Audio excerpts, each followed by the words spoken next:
The companies will distribute a part of its profit after tax and preference dividend to equity shareholders as cash dividend. It may be paid as interim dividend, special dividend, and final dividend. Fundamentally, sound companies are following very liberal dividend policy and paying an attractive dividends to equity shareholders. This chart is an example of percentage of dividend distributed on the face value of the shares by the selected companies during January to June 2020. Now you can see the face value of the share and dividend per share. The amount of dividend per share is really very attractive for the shareholders. Since the dividend is paid on the face value of the share, and if you calculate the dividend yield on market price of the share, it is really a meager return for the equity shareholders. As the dividend yield ratio on market price of the share is very negligible, generally the equity investors ignore the dividend return but mostly focus on stock price increase.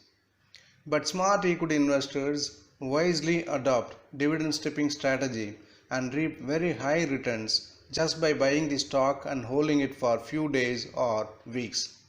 This video presents the effective way of adopting dividend stripping strategy.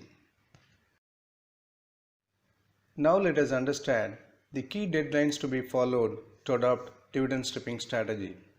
Dividend declaration date. The board of directors of the company announces about dividend to shareholders. They will announce the amount of dividend per share, ex-dividend date, record date and payment dates. Cum-dividend. After the official announcement of dividend by the board of directors, the trading for the stock is said to be cum-dividend. It means with dividend. The shares are traded as cum-dividend until a day before it becomes ex-dividend. Then comes ex-dividend date.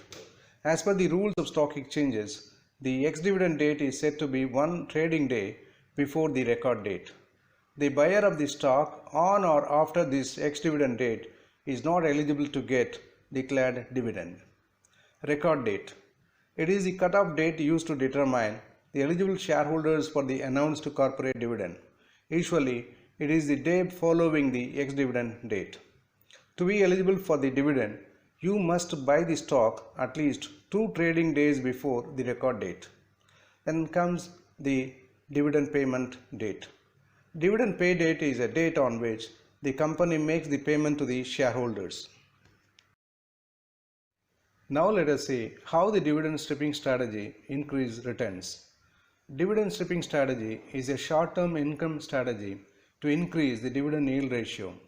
This involves just buying the shares as cum-dividend, becomes eligible to get the dividend, and sell it once the stock becomes ex-dividend. The holding period of the stock is just a few days or weeks. Therefore, when you calculate annualized dividend return, it is really higher one. That too, if the company announces good dividend, and if you are able to buy it immediately after the announcement, you can get the advantage of price increase as well as dividend. Dividend calendars with information on dividend payouts are freely available on any number of websites, financial websites. Before adopting dividend stripping strategy, we are supposed to understand the relevant taxation aspects. To avoid the loss of tax revenue for the government, Section 94, subsection 7 of income tax explains how the capital loss can be adjusted against capital gain income. This section is applicable when the investor buys the shares within 3 months prior to the record date and sell the same shares within 3 months after the record date. So the holding period should be more than 6 months to get full tax exemption on capital loss and tax-free dividend income. Now we can see an example when the holding period condition is not fulfilled. ABC Limited announces dividend of ₹40 per share on May 1 and fixing a record date as on June 15. Mr. Ravi buys 1000 shares of ABC Limited as cum-dividend at ₹600 per share on May 5. He gets the dividend of ₹40,000, that is 100 shares into ₹40 per share. Then he sells the shares on June 16 at ₹540 per share, thereby incurring a loss of ₹60,000. he can claim short-term capital loss of rupees 20,000 only because the dividend income of rupees 40,000 is to be adjusted in capital loss. So the short-term capital loss is totally 60,000 minus dividend income of 40,000. So he can deduct only 20,000 as capital loss in the income tax calculation. The smart way of adopting dividend stripping involves the following wise strategies. The first and foremost rule is that try the dividend stripping strategy only during bull trend of the market. Once the company announces attractive dividend, the share price starts rising. Therefore, it is better to buy early and avoid buying at high rate near the ex-dividend period. Always better to consider stocks that are fundamentally sound and trading with good volume in the market, because if the stock price comes down after dividend stripping, you need to include the same stock in your portfolio. If the share price falls heavily after it becomes ex-dividend, it is better to hold the share till it recovers.